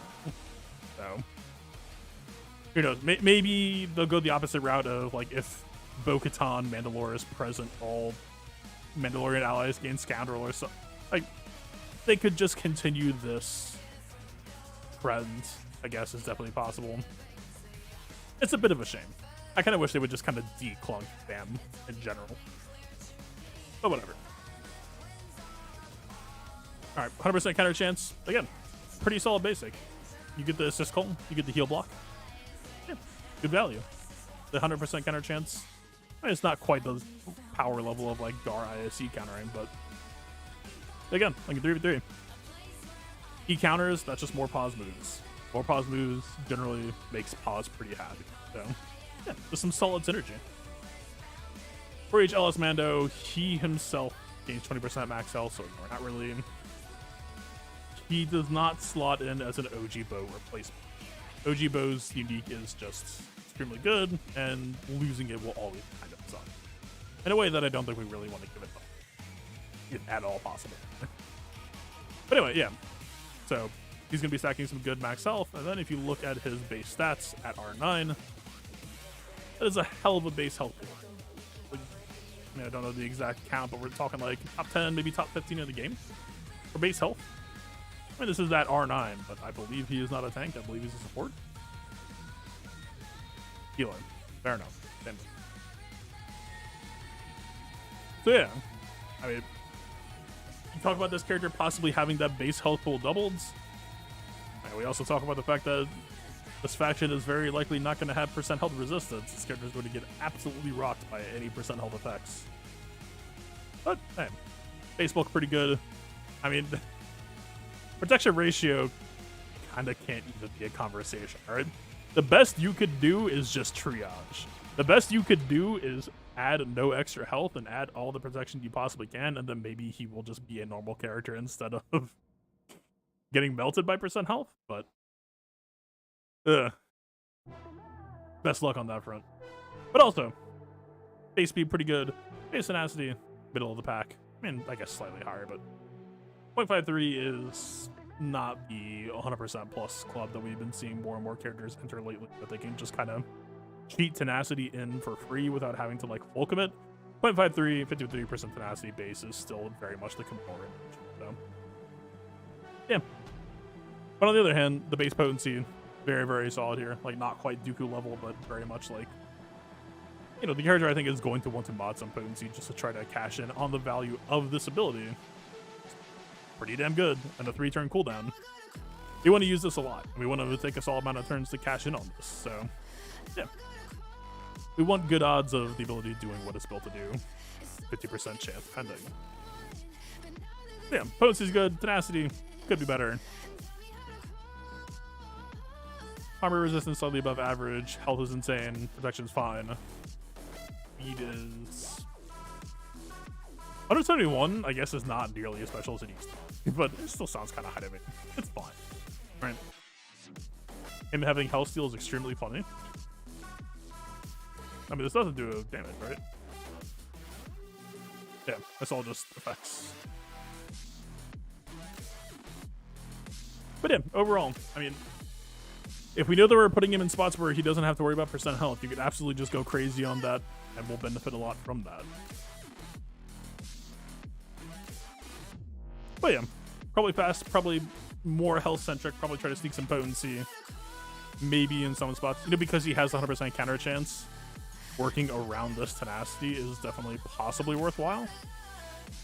But again, you know, we're definitely in 3x tenacity set range. We're definitely in, like, having to look for a tenacity secondary range. Usually you want to talk more like 80 to 100% starting to really, like, feel good about just sneaking it in rather than fully commit to it. Where do we leave off? Yeah, so every time he takes a turn, he kind of spreads some of his max health to everyone. Again, you're fully built for health. 10% of his max health could still just be like insane amounts to other people, but I don't know. It's kind of really just telegraphs he just wants to be moving fast, use his good abilities, cash in on his passive effects. Yeah. Low cooldown on his support move too. Kind of curious on which ability he uses first as well, in a major way. But the other thing to keep in mind here is, I mean, teams with kit effects like Mandalore are always going to have to be kind of at least a little bit terrified, because teams like Jawas can absolutely just wreck at least Maul as we currently have. Jawas are, I mean, whatever, maybe Gara SC makes it a little bit easier to meld through Jawas, but as they exist, Jawas were a pretty hard counter to Maul. Like, Maul would just kill him on death. And depending on which direction they design Bo, I don't know if Bo's going to be like a kind of light side Maul-ish flavor in terms of taking a bunch of turns back to back. But that is going to have to be something that she worries about if that is all. Anyway, yeah, so passive health regen when he takes turns. If they're full health, they gain offensive or protection up. Kind of fun. I mean, offense up, definitely a buff that the team loves to have. Pause especially. Bo, if she happens to be Maul-esque as well. Whenever they use a special ability. But yeah, also a random lights out Mando ability. So yeah, right? You use a special. You call pause to assists. You call pause to assist here. You call him twice with the special. Yeah, very hard to complain. Pause is an incredible character. And this is very pause-centric, so... yeah. More so just a question of what all of these random assists. I mean, as long as we're talking M5v5, like I said, Mandos, maybe you hit an assist call like Bo-Katan. Oshima, specifically. Maybe you hit an assist call like Armor, where both of their basics are just kind of bad. No flame to the characters, good characters, but the basics, nah. Not at all. But at the very least, Bo-Katan's unique gives us a base 4 where the worst you could possibly get is recovering all the protection. Yeah. You could do much.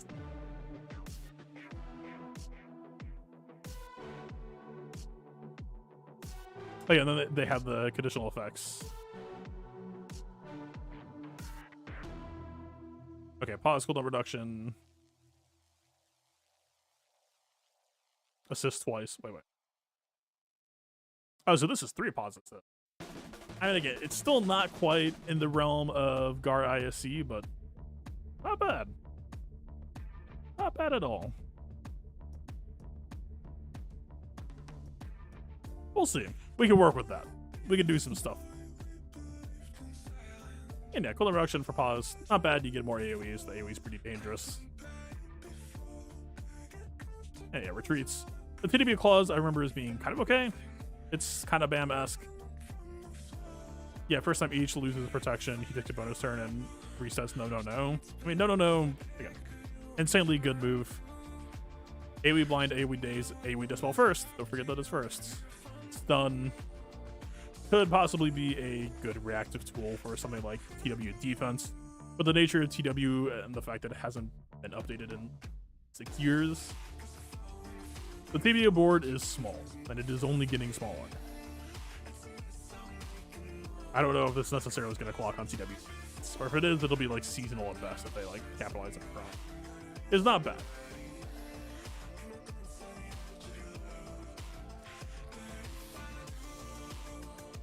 Oh, call an additional other out. I didn't miss the. Alright, I missed the additional.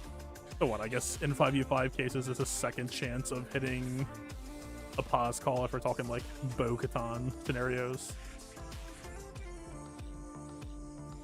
More damage. This is not good. Great at my job.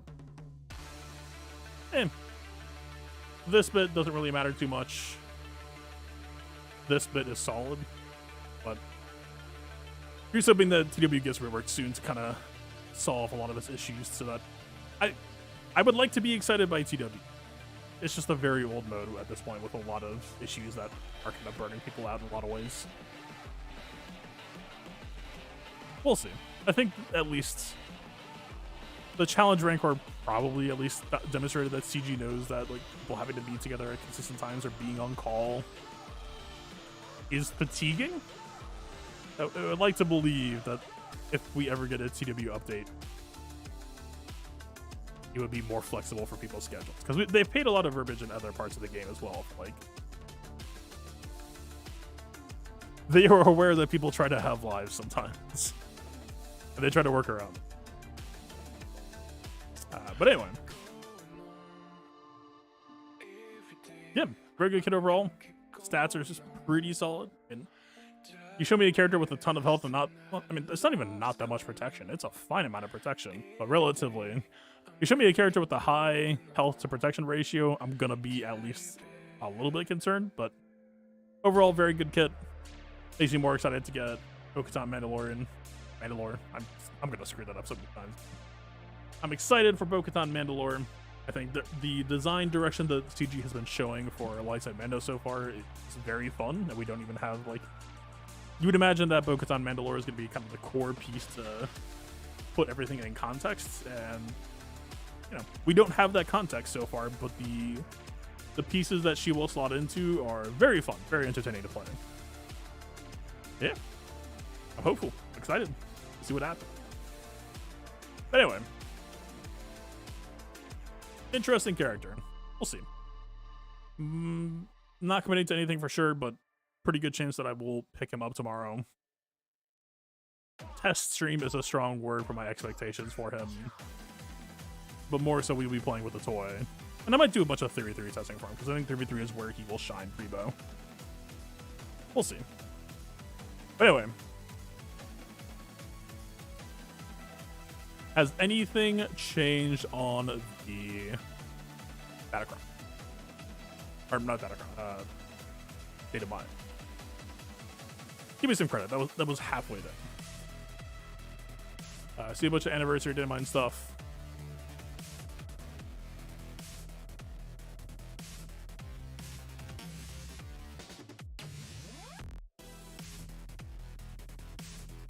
So are we just kind of in the dark here? We don't know. I mean, I want to call them ratios, but it's not technically ratios, but functionally for how all this stuff would work, it kind of is ratio.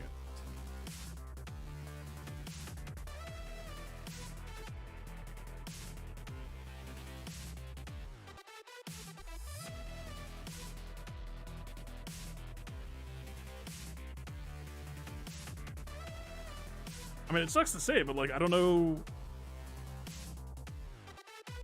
how confident I am in even like trying to rate prep today. Like, we could spend a lot of time today on false assumptions that just like immediately fall apart tomorrow.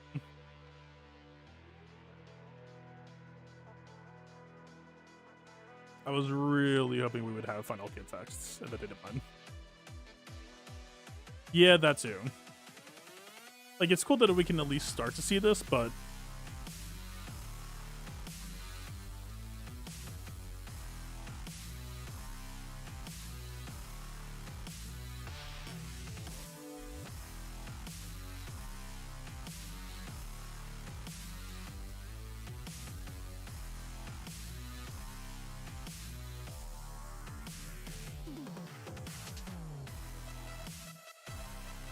yeah, like, how do you assess, okay, this is stacks of damage from target, stacks of damage and sideswipe from target, stacks of damage to distract from all. Is this ability insane? Or is it weak?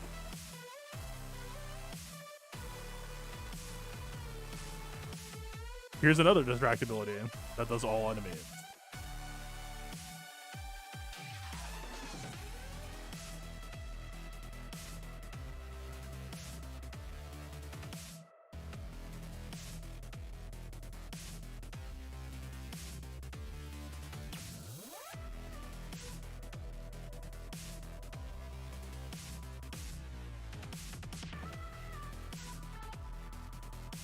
I don't know, man. I mean, so what do we know?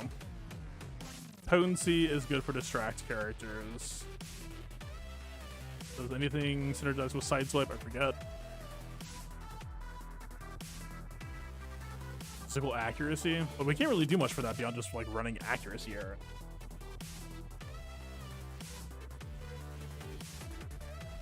So crit avoidance for Timber, accuracy for sideswipe.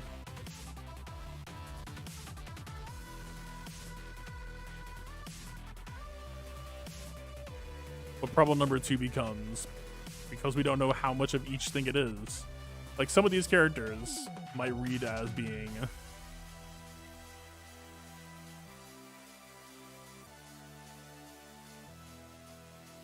right. You could read this and be like, oh man, this character has open fire.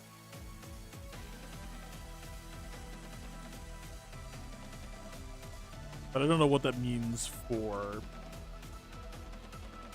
like, if it has all 3, is it the same amount of all 3?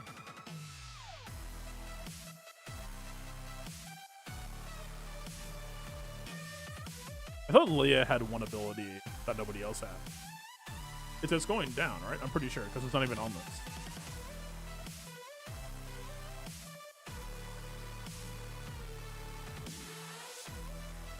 We're gonna be in Speeder Raid tomorrow.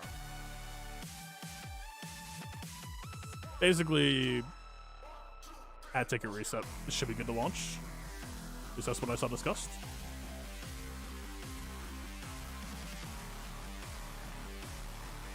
So yeah, 21 hours, 5:30 Central tomorrow.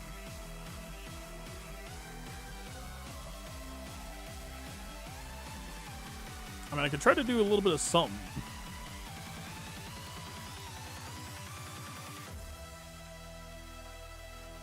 We could at least try to parse out who's gonna need what. Give me 1 sec.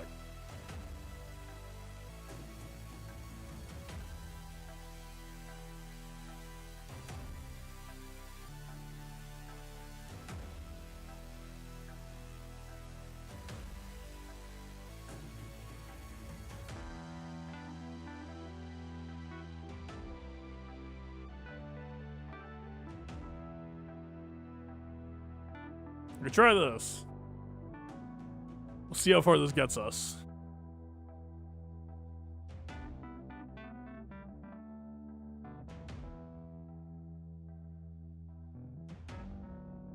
I mean, yeah, anything that we do today here is just going to be tentative at best until we can try some of the raid and see what actually works or makes sense for how stuff is designed.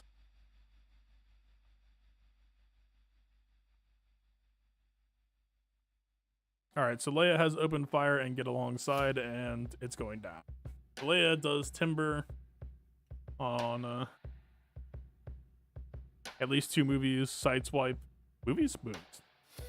Timber on 2 moves, sideswipe on 3, I guess? Yeah, sideswipe here. Sideswipe here. Okay, Leia wants what? She might be able to build for all 3 then. Is she gonna have to choose between? Yeah, this is the problem. Critical and inaccuracy are fighting for the same slots, so we're gonna have to choose, which means we're gonna have to know how much of each we build, which means we don't have enough information to decide this shit. I don't mind CG still dropping it like, hey, it's out tomorrow, which technically means it's out in 2 days. Like, I guess they just don't want people pre-planning that effectively. And honestly, fair enough. I kind of enjoy more just jumping in and figuring stuff out on the fly.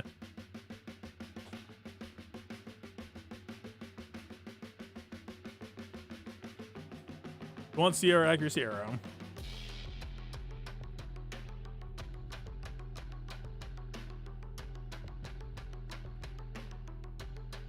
Okay.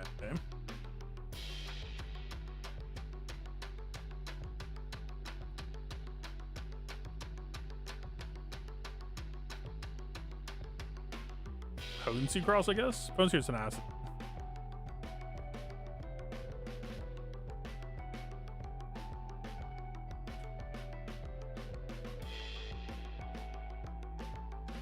So the weird thing is, like, yeah, we don't know what uniques are on or off. Because health and protection are capped up to a character's base cap, but like, if she has the GL unique, she's probably barely gonna have to add anything to it.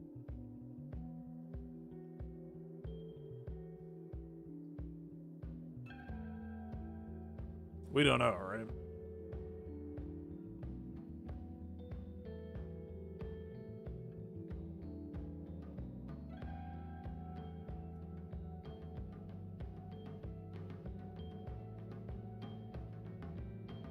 Yeah.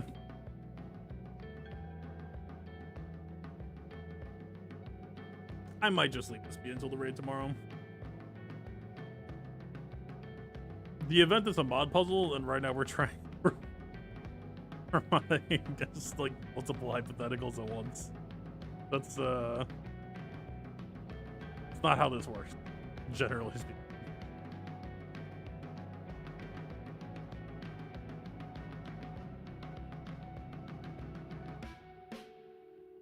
Like, sure, we can write down 10K off.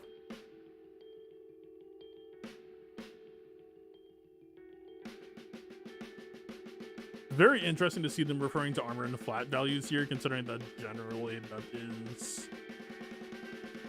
You don't... At least that I can recall, you don't see armor referred to in flat values anywhere else in the game. That was always kind of third-party Discord-centric knowledge. which means we're gonna have to bust out the armor to defense percent calculate a lot. Lovely. Hell Steel is also kind of weird. Like, as far as I'm aware, we can't modify it. So, I guess that's just kind of flavor to each character.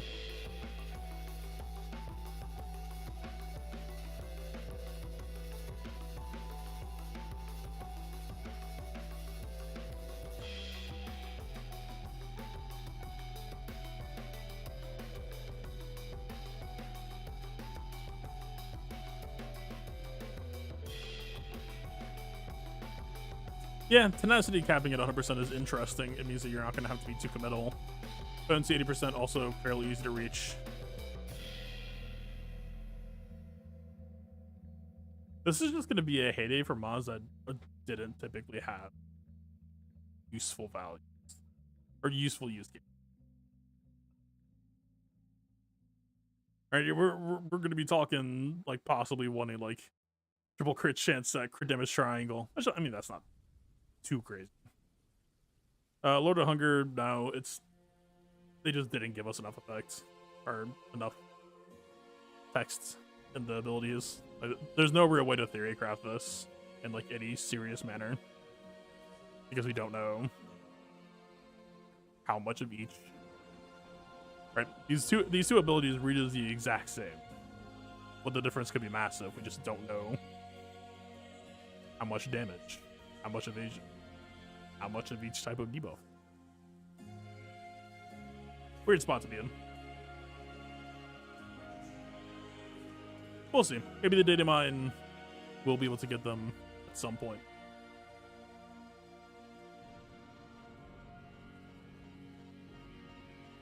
But yeah.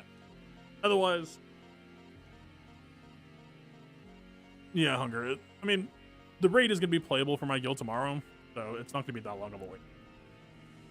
I might be one of the first few able to play since we didn't do the original Great Raid delay. So we'll see. I don't mind being face through the wall in that respect. It's just I don't really want to go face first through the wall on this. I was hoping for a little bit more.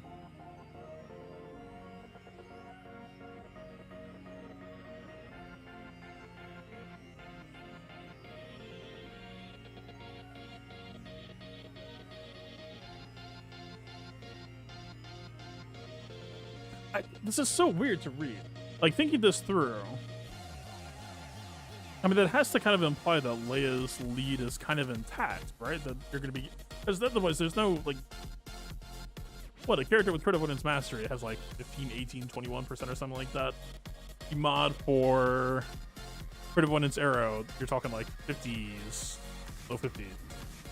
It's talking 100% or higher, so character kits must be intact to at least some degree.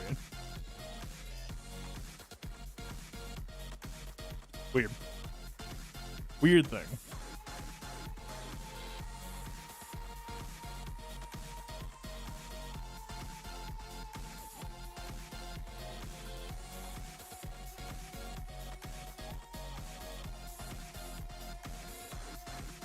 Alright, yeah.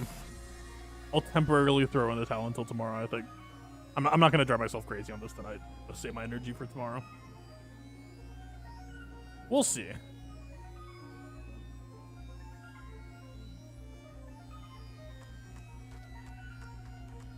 So is this saying that the player characters only take 50 stacks of damage? I guess. The more I ask, the less I know.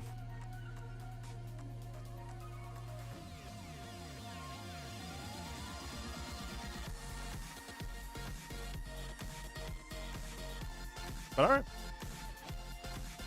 Call it stream. We will be back in 21 hours. Pretty much exactly. We'll get to work. Saw a lot of people talking about motion sickness, so hopefully that's not going to affect people too badly here, but I'm not sure there's so much I can do for that front either. Kind of stuff sucks, so definitely hoping CG can get people some sort of accessibility fix there. Yeah, man, I'm looking forward to it. IG12, I'm not expecting anything earth-shattering wise, but we'll see. Gar ISC has already, like, if you're holding Maul, Gar ISC is going to be hard to compete against. It's more so just a question of what can Maul cause IG12 do while freeing up Gar ISC. Does Gar ISC do, I mean, you could free him up, or you could just post, like, LV Gar ISC. Maybe that's nothing. But maybe it's something. I mean, nah, they would just get mad at it, probably. Who knows? I'll have to think it through. No promises on IG12 tomorrow, but I'd say it's pretty likely. And on Thanksgiving. I'm not sure I was going to line up for most guilds. I guess we'll see. I mean, it's running for 6 days. Hey, we're in the danger zone. For some. I guess we'll see. So I guess actually, but it's a 6-day run. Like, that's the whole point, right? 6 days. You need 4 days for Thanksgiving? Great. You got 2 more days. That's an extra day to not even think about the raid. Let it cook for others. Let them figure it out. Come back later. All right. I'm getting out of here. Good looking at your GACs. Enjoy the rest of your evening. Oh god, I also have GAC to do tomorrow too. I mean, we're going to be doing GAC into raid, possibly IG12 into GAC into raid. That's a lot. We'll see. At least 2 out of the 3. I don't know which ones get skipped, if any. I don't think any get skipped. We'll see. No promises of the IG12. Anyway, we'll get there. Peace out.